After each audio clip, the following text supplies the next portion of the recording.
let's talk about some concrete examples of leaky abstractions, right? Oh yeah, I came up with a small list as well. Yeah, we talked about an example which was TCP, Mhm. TCP/IP. We talked about that example, but I feel like that's not something that web developers nowadays like deal with on a day-to-day basis. So Mhm. I feel like we should give some concrete examples that more developers can relate to, in their day-to-day job.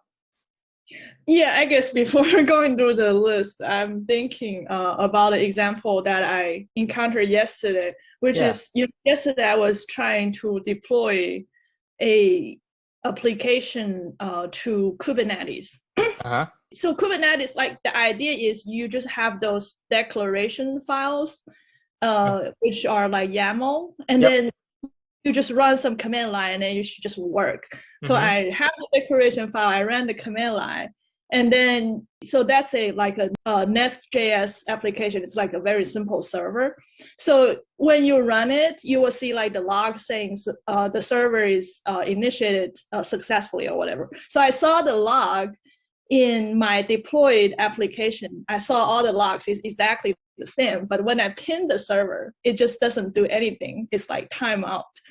So I feel like that's just an example of abstraction because I mean they make it look really simple because it's like, oh, you just have the declaration files and then everything should just work. But I Mm-hmm. don't think I know what's exactly happening under the hood. I think Mm-hmm. it's pretty complicated, I bet. But the thing is Mm-hmm. now there's this bug, which is everything looks okay. I see all the logs, but I can't figure out why when I ping it, it doesn't do anything. So Mm-hmm. now, in order to debug it, I have to somehow figure out what is happening Yep. under the hood. One thing about what you said is, and I think this is the case with all of these examples, you hit the leaky abstraction when you have a problem that you're not able to solve. Right. It's like, what there's a bug or there's an issue. What's going on? I looked at all of the inputs and outputs of the systems, and I don't get anything useful back. And like I can't solve it with simply the inputs and outputs that are available in my system. Right. And because of that, the only way to solve the problem is to dig into the internals of the system itself. Right. But then the system has promised me that this is going to be simple. I'm supposed to only need to know how to work the system. I'm not supposed to have to know about the internals. But Right. that contract sort of has been broken. This is a example of a production bug, right? And as you know, production bugs are especially hard to fix. A lot of companies make it difficult they sort of lock down on the permissions in terms of accessing them. In your company, they do it maybe more than like a startup would, right? Yes. Yes. The only specific people are allowed to access the server, and even when you access it, you only have limited access to the server. That is correct. In smaller companies, I think they do less of that, but it's still a problem because that is different from your local environment. There's a lot of things that you're just not able to do. Would you call that an abstraction? Well, I think Kubernetes is an abstraction. Yeah, Kubernetes is definitely an abstraction, and Docker. Um, Right. Kubernetes and Docker, their promise is that all of the production problems that you face, we will make it go away. But clearly, it didn't work this time. Yeah, that's what I'll say. And with CI, like if you do continuous integration and you run tests on push and stuff like that, that's another case where that kind of thing can happen. Like your tests broke. Why? Well, I have less visibility over what happens in CI than I do my local. Oh, that happened to me too. My tests run locally, but just doesn't run in the CI. That Right. happened to me. Yeah. I don't know if I would call that exactly a leaky abstraction because it's not necessarily somebody's trying to make it all easy for you. You're just setting it up to run on a different computer. Now there are products and frameworks that gives you CI capability, and those things might try to make it user-friendly for you and thereby covering up some of the details. So I can see that. Make it harder to diagnose, maybe. Let's go through the list. So the first one is using framework. Okay. Just using a framework. And can you be more specific about maybe like a case where you had a bug? Like for example, when you use Angular, say when the HTML doesn't update, and you don't know what's going on, why it doesn't update, because according to the docs, well, say if you change this whatever, it should update the HTML. But when it doesn't, you don't know what's going on because you don't know how Angular has the mechanism to update the HTML under the hood.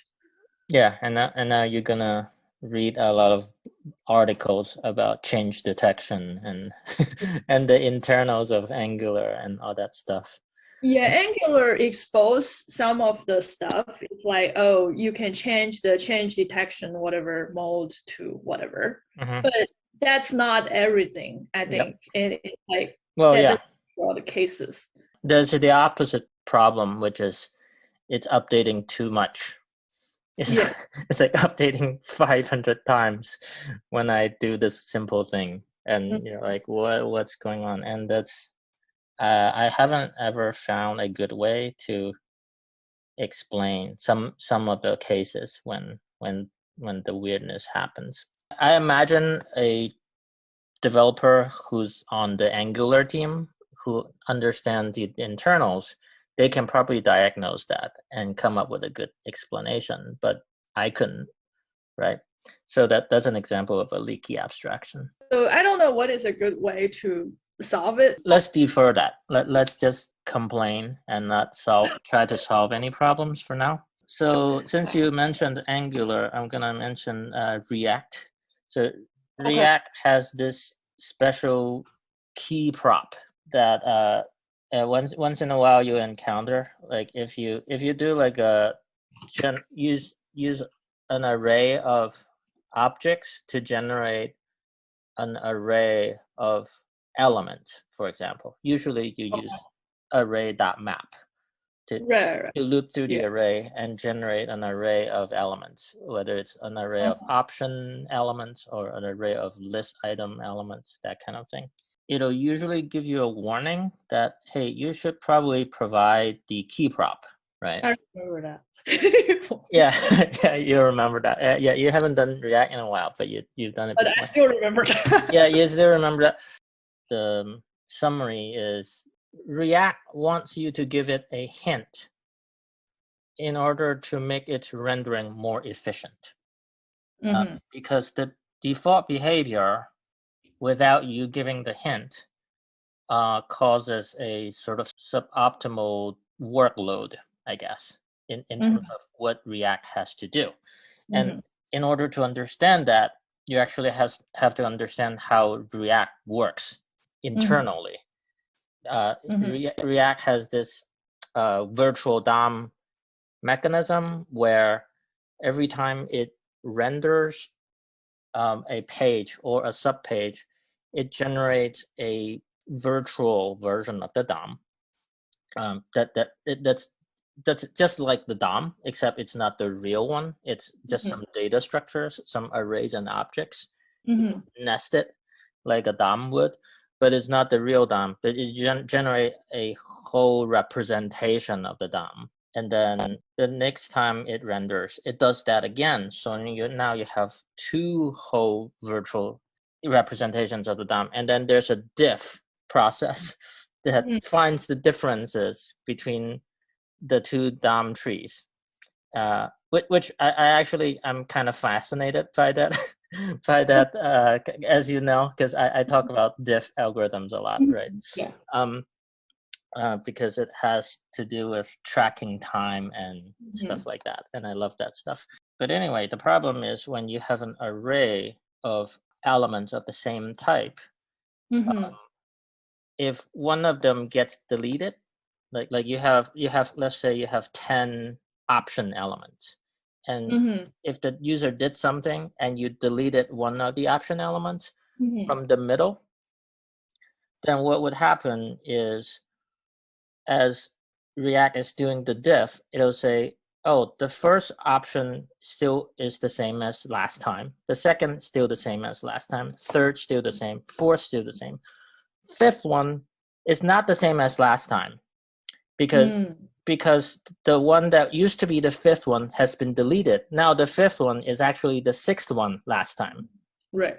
So, but it won't know that it's been deleted. So it would say, hey, the fifth one doesn't look like the fifth one last time. But I'm gonna rebind all the props from the new version of the props for the fifth element. I'm gonna move them over. Does that make sense? Yeah. And then the sixth one is again different from the last time. So I'll do a copy. And then the seventh one, I'll have to do a copy again. So all of these ones, you have to do a copy, all the ones after the one that you removed. Whereas if it had a key, then it'll be actually able to say, oh, this one's key is actually different from the one last time. And then now I know that it's actually been removed. So I'm not gonna do the copy, but instead I'm gonna move on. Okay. So basically, without the key, you React is not able to discover there's a deletion. Yeah, that's more or less it. But in interpretation, it still works, still correct in a sense. That the fifth option element has changed now, and then the sixth element has changed now. A lot of option elements has changed now. Versus if you interpret it as a deletion, there's just one deletion, less work to do. React is trying to give you the illusion that things are easy, right? Things are easy, like. You don't have to worry about how it works, but at some point you do have to worry about it. So that's a leaky abstraction. However, I do like how React deals with this, as in they don't try very hard to close it off for you. They give you good explanation about how this works. Well, I guess my understanding of this example is if you want to use their abstraction without interfering, say adding the key prop, they're going to give you a solution, but it might not be the most optimal, but they're still going to solve the problem for you somehow.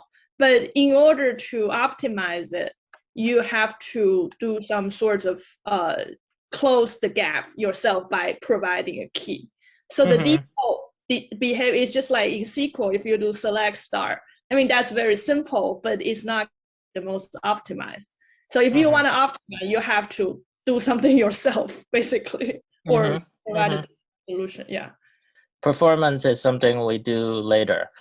But the problem is when something is too slow to be practical, then it is a problem. You do have to worry about it.